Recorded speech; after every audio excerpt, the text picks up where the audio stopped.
Welcome back M Sumanth cooking channel. ಇವತ್ತು ಬಂದು ನಾವು ಇಡ್ಲಿ ಜೊತೆಗೆ ಏನಪ್ಪ ಸ್ಪೆಷಲ್ ಮಾಡೋಣ ಅಂತ ಯೋಚನೆ ಮಾಡ್ತಿದ್ದೆ. ಹಾಗಾಗಿ ಇವತ್ತು ಆಲೂಗೆಡ್ಡೆ ಸಾಗು ಮಾಡೋಣ ಅಂತ ಅಂದ್ಕೊಂಡಿದ್ದೀನಿ. ಈ ವಿಡಿಯೋನ ನೋಡಬೇಕಾದ್ರೆ ಪ್ಲೀಸ್ ಎಲ್ಲರೂ ಸಬ್ಸ್ಕ್ರೈಬ್ ಮಾಡ್ಬಿಟ್ಟು ವಿಡಿಯೋ ಮಾಡಿ, ಇಷ್ಟ ಆದರೆ ಲೈಕ್ ಮಾಡಿ. ಬನ್ನಿ ವಿಡಿಯೋನ ಸ್ಟಾರ್ಟ್ ಮಾಡೋಣ. ಇದಕ್ಕೆ ಬೇಕಾಗಿರೋ ಇಂಗ್ರೀಡಿಯೆಂಟ್ಸ್ ಏನಪ್ಪ ಅಂತಂದರೆ, ಮೊದಲಿಗೆ ಆಲೂಗೆಡ್ಡೆ ನಾನು 4 ಆಲೂಗೆಡ್ಡೆನ ಬೇಯಿಸಿ ಮ್ಯಾಶ್ ಮಾಡಿ ಇಟ್ಕೊಂಡಿದ್ದೀನಿ. ಈಗ ನೆಕ್ಸ್ಟು ಕಡಲೆಬೇಳೆ, ಸ್ವಲ್ಪ ಜೀರಿಗೆ, ರುಚಿಗೆ ತಕ್ಕಷ್ಟು ಉಪ್ಪು, ಸಾಸಿವೆ, ಎಣ್ಣೆ, ಮೆಣಸಿಕಾಯಿ, ಕೊತ್ತಂಬರಿ ಸೊಪ್ಪು, ಕರಿಬೇವು, ನೆಕ್ಸ್ಟ್ ಈರುಳ್ಳಿ ಒಂದು 4, ಒಂದು 5 ಟೊಮೊಟೊ ಅಂದರೆ ಸಣ್ಣದಾಗಿರೋದು, ದೊಡ್ಡದಾರು 2 ತೊಗೊಳ್ಳಿ, ಸ್ವಲ್ಪ ಅರಿಶಿನ, ಸ್ವಲ್ಪ ಕಡಲೆ ಹಿಟ್ಟು.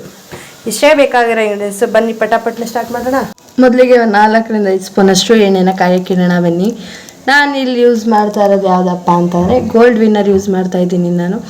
ನೀವು ಕೂಡ ಯಾವ್ದು ನಿಮ್ಮ ಮನೇಲಿ ಯೂಸ್ ಮಾಡ್ತೀರಾ ಆಯಿಲ್ನ ಯೂಸ್ ಮಾಡ್ಬೋದು. ಈಗ ಎಣ್ಣೆ ಕಾದಿತ್ತು. ಈಗ ನೆಕ್ಸ್ಟು ಸಾಸಿವೆ ಆ್ಯಡ್ ಮಾಡೋಣ 1 ಸ್ಪೂನಷ್ಟು. ಈ ವಿಡಿಯೋ ಇಷ್ಟ ಆಗಿದ್ರೆ ಲೈಕ್ ಮಾಡಿ ಫ್ರೆಂಡ್ಸ್. ಎಣ್ಣೆ ಕಾದಿತ್ತಲ್ಲ, ಜೀರಿಗೆ ಆ್ಯಡ್ ಮಾಡಿದೆ ನಾನು. ಸ್ವಲ್ಪ ಜೀರಿಗೆ, ಸ್ವಲ್ಪ ಸಾಸಿವೆ ಎರಡೂ ಕೂಡ ಆ್ಯಡ್ ಮಾಡ್ತಾಯಿದ್ದೀನಿ.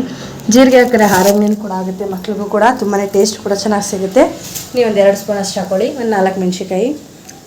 ನಾನು ಸ್ವಲ್ಪ ಖಾರ ಬೇಕು ಅಂದ್ಬಿಟ್ಟು 5 ಹಾಕ್ಕೊಂಡಿದ್ದೀನಿ. ನೀವು ಖಾರ ಕಮ್ಮಿ ಬೇಕು ಅಂದರೆ ಸ್ವಲ್ಪ ಹಾಕ್ಕೊಳ್ಳಿ. ಇನ್ನು ನೆಕ್ಸ್ಟ್ ಬಂದು ಸ್ವಲ್ಪ ಕರಿಬೇವು, ಸ್ವಲ್ಪ ಕಡಲೆಬೇಳೆ, ಇಷ್ಟನ್ನು ನೀಟಾಗಿ ಫ್ರೈ ಮಾಡ್ಕೊಳ್ಳೋಣ. ಯಾಕಂದರೆ ಕಡಲೆಬೇಳೆ ಸ್ವಲ್ಪ ಗೋಲ್ಡ್ ಕಲರ್ ಬರಬೇಕು. ಹಂಗಾಗಿ ಅದು ನೀಟಾಗಿ ಫ್ರೈ ಮಾಡ್ಕೋಬೇಕು ನೀವು, ಇಲ್ಲ ಅಂದರೆ ಅದು ಕಟಮ್ ಅಂತ ಅನ್ನುತ್ತೆ. ಹಂಗಾಗಿ ನೀವು ನೀಟಾಗಿ ಎಲ್ಲ ಫ್ರೈ ಮಾಡ್ಕೊಳ್ಳಿ. ಅದು ಒಂದು 10 ನಿಮಿಷ ಆದರೂ ಸಾಕು, ತುಂಬ ಹೊತ್ತೇನು ಮಾಡೋಕೆ ಹೋಗ್ಬಿಡಿ. ಯಾಕಪ್ಪ ಅಂದರೆ ಕಪ್ಪಾಗಿಬಿಟ್ರೆ ಆಮೇಲೆ ತುಂಬಾ ಟೇಸ್ಟ್ ಕೂಡ ಖರಾಬಾಗಿರುತ್ತೆ. ಹಂಗಾಗಿ ಸ್ವಲ್ಪ ನೀಟಾಗಿ ಫ್ರೈ ಮಾಡ್ಕೊಳ್ಳಿ. ಈಗ 4ರಿಂದ 5 ಈರುಳ್ಳಿ ತೊಗೊಂಡಿದ್ನಲ್ಲ, ಅದು ಸಣ್ಣದಾಗಿ ಹಚ್ಕೊಂಡಿದ್ದೆ. ನಿಮ್ಗೆ ಬೇಕು ಅಂದರೆ ಇನ್ನೂ ಕೂಡ ಸಣ್ಣದಾಗಿ ಹಚ್ಕೋಬೋದು. ಅಂದರೆ ಈಗ ಒಡೆಗೆಲ್ಲ ಹಾಕ್ತಾರಲ್ಲ ಆ ಟೈಪ್ ಕೂಡ ಯೂಸ್ ಮಾಡ್ಬೋದು ನೀವು. ನಾನು ಮೀಡಿಯಮಲ್ಲಿ ಹಚ್ಕೊಂಡಿದ್ದೀನಿ. ಇದು ಕೂಡ ನೀಟಾಗಿ ಫ್ರೈ ಮಾಡ್ಕೊಳ್ಳೋಣ. ಅದು ನೋಡಿ ನೀಟಾಗೆಲ್ಲ ಫ್ರೈ ಆದಮೇಲೆ ಸ್ವಲ್ಪ ಉದ್ದಿನಬೇಳೆ ಆ್ಯಡ್ ಮಾಡ್ತಾಯಿದ್ದೀನಿ ನಾನು. ಉದ್ದಿನಬೇಳೆ ಆಪ್ಷನಲ್ಲು, ನಿಮಗೆ ಬೇಕು ಅಂದರೆ ಹಾಕೋಬೋದು, ಇಲ್ಲಾಂದರೆ ಸ್ಕಿಪ್ ಮಾಡ್ಬೋದು. ಈಗ ನೆಕ್ಸ್ಟ್ ಅದನ್ನು ಕೂಡ ನೀಟಾಗಿ ಫ್ರೈ ಮಾಡ್ಕೊತಾಯಿದ್ದೀನಿ ನಾನು. ನೀವು ಕೂಡ ಇದೇ ರೀತಿ ಮಾಡ್ಕೊಳ್ಳಿ.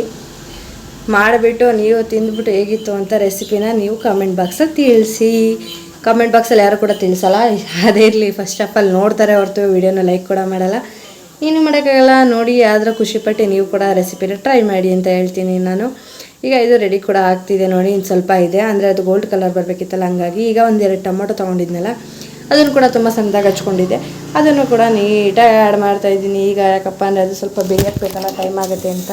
ಇದು ತುಂಬ ಸಣ್ಣದಾಗಿ ಹಚ್ಕೊಂಡ್ರೆ ತುಂಬ ಟೇಸ್ಟ್ ಸಿಗೋದು. ಹಂಗಾಗಿ ನೀಟಾಗಿ ಫ್ರೈ ಮಾಡ್ಕೊಳ್ಳೋಣ ಬನ್ನಿ.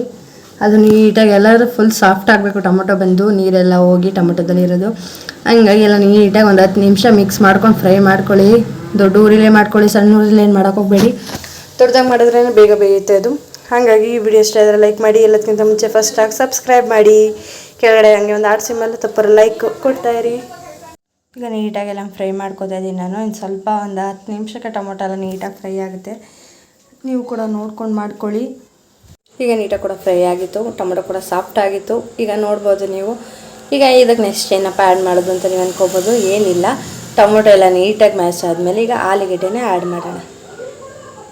ನೀಟಾಗಿ ಆಲೂಗೆಡ್ಡೆಯನ್ನು ಸಣ್ಣದಾಗೆಲ್ಲ ಮ್ಯಾಶ್ ಮಾಡ್ಕೊಂಡಿದ್ದೆ. ನಿಮ್ಗೆ ಬೇಕು ಅಂದರೆ ನೀವು ದಪ್ಪಗೂ ಕೂಡ ಆ್ಯಡ್ ಮಾಡ್ಬೋದು. ಸಣ್ಣಕ್ಕಾದ್ರೆ ಟೇಸ್ಟ್ ಕೂಡ ತುಂಬಾ ಚೆನ್ನಾಗಿ ಸಿಗುತ್ತೆ. ಹಾಗಾಗಿ ನೀಟಾಗಿ ಸ್ವಲ್ಪ ಮಿಕ್ಸ್ ಮಾಡ್ತಾಯಿದ್ದೀನಿ. ಯಾಕಪ್ಪ ಅಂದರೆ ಅದ್ರ ಜೊತೆ ಎಲ್ಲ ಮಿಕ್ಸ್ ಆಗಬೇಕಲ್ಲ ಆಲೂಗೆಡ್ಡೆನೂ ಅಂತ ಅಂದ್ಬಿಟ್ಟು ನಾನು ಫಸ್ಟೇ ಬೇಯಿಸ್ಕೊಂಡಿದ್ದೆ. ಲಾಸ್ಟಲ್ಲಿ ನೀನು ಬೇಯಿಸಿಲ್ಲ ನೀವು ಅನ್ಕೋಬೋದು. ಒಬ್ಬೊಬ್ಬರು ಕೂದ್ಬಿಟ್ಟು ಹಾಕ್ತಾರೆ. ಕೂದ್ಬಿಟ್ಟೆಲ್ಲ ಹಾಕೋಕೆ ಹೋಗ್ಬೇಡಿ, ಬೇಯಿಸ್ಬಿಟ್ಟು ಹಾಕೋರೆ ತುಂಬ ಚೆನ್ನಾಗಿರುತ್ತೆ. ಈಗ ನೀಟಾಗೆಲ್ಲ ಮಿಕ್ಸ್ ಮಾಡ್ಕೊಂಡಾದ್ಮೇಲೆ ಈ ಕಡೆ ಸೈಡಲ್ಲಿ ಈಗ ಕಡಲೆ ಹಿಟ್ಟನ್ನ ಸ್ವಲ್ಪ ನೀರು ಹಾಕ್ಕೊಂಡು ಮಿಕ್ಸ್ ಮಾಡ್ಕೊಳ್ಳೋಣ. ಒಂದು ಗಂಟಿಲ್ದಾಗೆ ಎಲ್ಲನೂ ನೀಟಾಗಿ ಮಿಕ್ಸ್ ಮಾಡ್ಕೋಬೇಕು. ನೀವು ಗಂಟಿದ್ರೆ ಏನಾಗುತ್ತೆ ಅಂದರೆ, ನೀವು ಅಲ್ಲಿಗೆ ಬಿಟ್ಟಾದಮೇಲೆ ಮೇಲ್ಗಡೆ ಗಂಟು ರೀತಿಲೇ ಬರುತ್ತೆ. ಹಾಗಾಗಿ ಅದು ಬೇಡ. ನೀಟಾಗಿ ಒಂದು ಗಂಟಿಲ್ದಿರೋ ರೀತಿ ನೀವು ಮಾಡ್ಕೊಳ್ಳಿ. 1-2 ನಿಮಿಷ ಲೇಟ್ ಆದರೂ ಕೂಡ ಪರವಾಗಿಲ್ಲ, ಗಂಟಿರೋ ರೀತಿಲಿ ಅಂತ ಹಾಕ್ಬೇಡಿ. ಯಾಕಂದರೆ ಬಾಯಿಗೆ ಹಾಗೆ ಸಿಗುತ್ತೆ, ಅದು ಟೇಸ್ಟ್ ಕೂಡ ಅಷ್ಟು ಬರಲ್ಲ ಆಮೇಲೆ. ಹಾಗಾಗಿ ಇದು ಕಡಲೆ ಹಿಟ್ಟು ಯೂಸ್ ಮಾಡೋದ್ರಿಂದ ಗಟ್ಟಿನೂ ಬರುತ್ತೆ, ಟೇಸ್ಟ್ ಕೂಡ ತುಂಬ ಡಿಫ್ರೆಂಟಾಗಿರುತ್ತೆ. ಹಾಗಾಗಿ ಸ್ವಲ್ಪ ನೀರನ್ನ ಆ್ಯಡ್ ಮಾಡ್ತಾಯಿದ್ದೀನಿ ನಾನು ಫಸ್ಟು. ಅಂದರೆ ಈಗ ಅದಕ್ಕೆ ರುಚಿ ಸಿಗಬೇಕಲ್ಲ ಅಂತಂದ್ಬಿಟ್ಟು ಸ್ವಲ್ಪ ನೀರನ್ನ ಆ್ಯಡ್ ಮಾಡಿಬಿಟ್ಟು ಒಂದು 10 ನಿಮಿಷ ಕುದಿಯೋಕ್ಕೆ ಬಿಟ್ಟಿದ್ದೆ ನಾನು. ನೀವು ಕೂಡ ಇದೇ ರೀತಿ ಮಾಡಿ. ಅದನ್ನ ಕಡಲೆ ಹಿಟ್ಟು ಬಿಡೋಕ್ಕೆ ಮುಂಚೆ, ಯಾಕಂದರೆ ಕಡಲೆ ಹಿಟ್ಟು ಬಿಟ್ಟರೆ ಅದು ಸ್ವಲ್ಪ ಗಂಟು ಆಗೋ ರೀತಿಯೂ ಇರುತ್ತೆ, ಸ್ವಲ್ಪ ತಳನೂ ಹಿಡಿದು ಬಿಡುತ್ತೆ. ಹಂಗಾಗಿ ಈಗ ನೀರು ಹಾಕ್ಬಿಟ್ಟು ಸ್ವಲ್ಪ ರುಚಿಗೆ ತಕ್ಕಷ್ಟು ಉಪ್ಪನ್ನ ಆ್ಯಡ್ ಮಾಡ್ತಾಯಿದ್ದೀನಿ ನಾನು. ನೀವು ಕೂಡ ಇದೇ ರೀತಿ ಮಾಡ್ಕೊಳ್ಳಿ. ರುಚಿಗೆ ಇದು ಸ್ವಲ್ಪ ಕಮ್ಮಿಗೆ ಹಾಕಿ, ಯಾಕಪ್ಪ ಅಂದರೆ ಜಾಸ್ತಿ ಆದರೆ ಟೇಸ್ಟ್ ಜಾಸ್ತಿ ಆದರೆ ಚೆನ್ನಾಗಿರಲ್ಲ ಅಂತ. ಈಗ ಒಂದು ಅರ್ಧ ಸ್ಪೂನಷ್ಟು ಅರಿಶಿನ ಆ್ಯಡ್ ಮಾಡ್ತಾಯಿದ್ದೀನಿ ನಾನು. ನೀವು ಬೇಕಾದ್ರೆ ಸ್ವಲ್ಪ ಖಾರವಾಗಬೇಕು ಅನ್ನೋ ಮೆಣಸಿನ್ಕಾಯಿ ಪುಡಿನ ಕೂಡ ಆ್ಯಡ್ ಮಾಡ್ಬೋದು. ಇಲ್ಲ ನಾನು ಸಾಕು ಅಂದ್ಬಿಟ್ಟು ಸ್ವಲ್ಪ ಅರಿಶಿನ ಪುಡಿ ಆ್ಯಡ್ ಮಾಡಿಬಿಟ್ಟು ಕುದಿಯೋಕೆ ಇಟ್ಟಿದ್ದೀನಿ ನಾನು. ಈಗ ಸ್ವಲ್ಪ ಕಡಲೆ ಹಿಟ್ಟು ನಾನು ಆಗಲೇ ಹೇಳಿದ್ನಲ್ಲ, ಅದನ್ನು ಮಿಕ್ಸ್ ಮಾಡ್ಕೊತಾ ಇದ್ದೀನಿ ನಾನು. ಮಿಕ್ಸ್ ಮಾಡಿಬಿಟ್ಟು ಒಂದು 1/2 hour ಕುದಿಯೋಕೆ ಇಟ್ಟರೆ ಸಾಕು. ತುಂಬ ಟೇಸ್ಟಾಗಿರೋದು ಆಲೂಗೆಡ್ಡೆ ಸಾಗು ರೆಡಿ ಆಗುತ್ತೆ. ನೀವು ನೋಡ್ಬೋದು ಈಗ ಕುದೀತಾ ಇರೋ ಟೈಮಲ್ಲಿ ಕೊತ್ತಂಬರಿ ಸೊಪ್ಪನ್ನ ಆ್ಯಡ್ ಮಾಡಬೇಕು. ಅದಿಲ್ಲ ಅಂದರೆ ಫುಲ್ ಆಗಲ್ಲ ಈಗ ರೆಸಿಪಿ. ಹಂಗಾಗಿ ಕೊತ್ತಂಬರಿ ಸೊಪ್ಪನ್ನ ಆ್ಯಡ್ ಮಾಡ್ತಾಯಿದ್ದೀನಿ. ಈಗ ನೆಕ್ಸ್ಟ್ ಒಂದು 10 ನಿಮಿಷ ಕೊದ್ದಿದ ತಕ್ಷಣ ಇಡ್ಲಿ ಜೊತೆಗೆ ಬಿಸಿ ಬಿಸಿ ಸಾಗು ಸೂಪರಾಗಿರೋದು ರೆಡಿ ಆಗುತ್ತೆ. ಇದು ಹೋಟೆಲ್ ಸ್ಟೈಲಲ್ಲಿ ನಾನು ಮಾಡಿ ತೋರಿಸಿದ್ದೀನಿ. ನಿಮ್ಗೆ ಇಷ್ಟ ಆದರೆ ಪ್ಲೀಸ್ ಲೈಕ್ ಮಾಡಿ. ಎಲ್ಲಕ್ಕಿಂತ ಮುಂಚೆ ಫಸ್ಟು ಸಬ್ಸ್ಕ್ರೈಬ್ ಮಾಡಿಬಿಟ್ಟು ಸೈಡಲ್ಲಿ ಕಾಣೋ ಬೆಲ್ಲೈಕನ್ನ ಕ್ಲಿಕ್ ಮಾಡಿ ಅಂತ ನಾನು ಹೇಳ್ತೀನಿ. ವಿಡಿಯೋ ಈ ರೀತಿ ಬಂತು. ನಿಮ್ಗೆ ಅಕಸ್ಮಾತ್ ಸ್ವಲ್ಪ ತೆಳ್ಳಗಿರಬೇಕು ಅಂದರೆ ಸ್ವಲ್ಪ ನೀರು ಹಾಕಿ, ಏನಾಗಲ್ಲ. ಗಟ್ಟಿ ಬೇಕಂದ್ರೆ ಗಟ್ಟಿ ರೀತಿಲಿ ಮಾಡಿ. ಈ ವಿಡಿಯೋ ಇಷ್ಟ ಆದರೆ ಪ್ಲೀಸ್ ಲೈಕ್ ಮಾಡಿ, ಶೇರ್ ಮಾಡಿ.